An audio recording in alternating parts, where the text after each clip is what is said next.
ఎందుకు జగన మరణాతులు కల్పించి నానారోగ పీడితులు చేసి పాపపిండంలో కళ్ళుచే కత్తి వేసి అష్ట కష్టపడి పాలు చేయించున్నారు.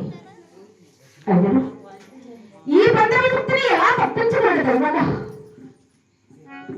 నాకేదో ఈ దిక్కు తోచుకున్నది అన్నట్లు సాధువు తెలిపినట్టుగా కంటిమలపల్లిలో శ్రీ శ్రీ రాకపోతులోని వీరబ్రహ్మేంద్ర స్వాముల వారు ఉన్నారన్న విషయం నిజమేనా?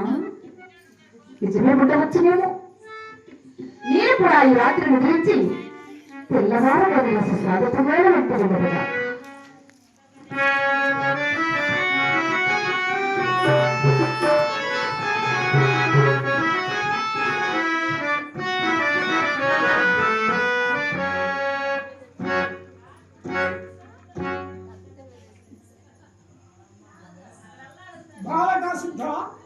సాధు బంధువులు తెలిపిన విషయం నిజమే. నిన్ను కలింపలేని మహనీయులతడే. సిద్ధ ఎమ్ము బొమ్ము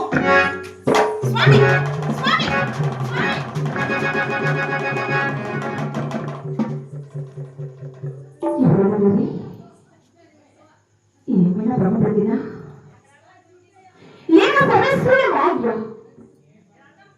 మనం దర్శించినది సాధువా లేక నా బాధ్యత దైవమా?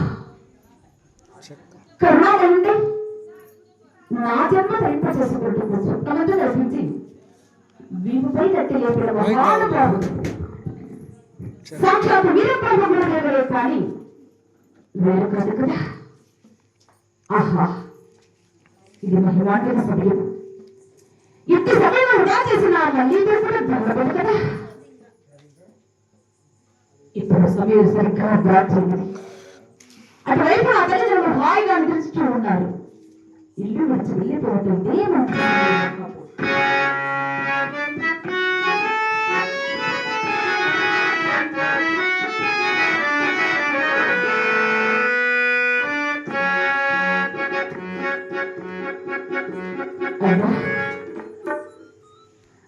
నా తల్లిదండ్రులు సత్యం లేక ఇంత గోపుల రోజు నిరాశ చెందిన సమయంలో ఒక్క సిద్ధపురుషులు వచ్చినట.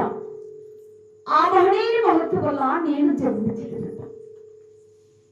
నాకైన అవకాశంలో వేసి కనీ పెంచిన తల్లిని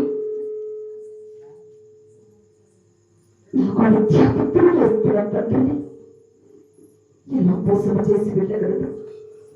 ఎలా మోసం చేసి వెళ్ళగలడు?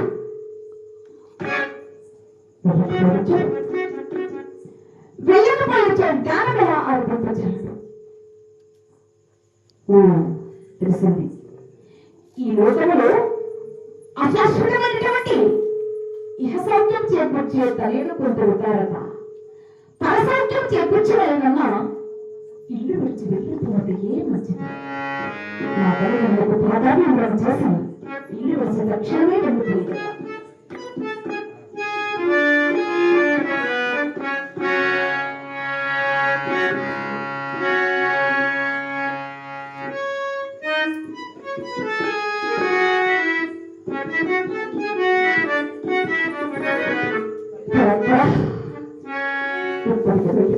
స్వామి అన్నట్లు నిన్న భిక్ష నిర్మించిన తాతయ్య గారి దేవాలయంలో నన్ను మోసగించి వెళ్ళినట్టున్నారు కదా. నేను కూడా ఇదే జ్యోతి మార్గం అనుసరించి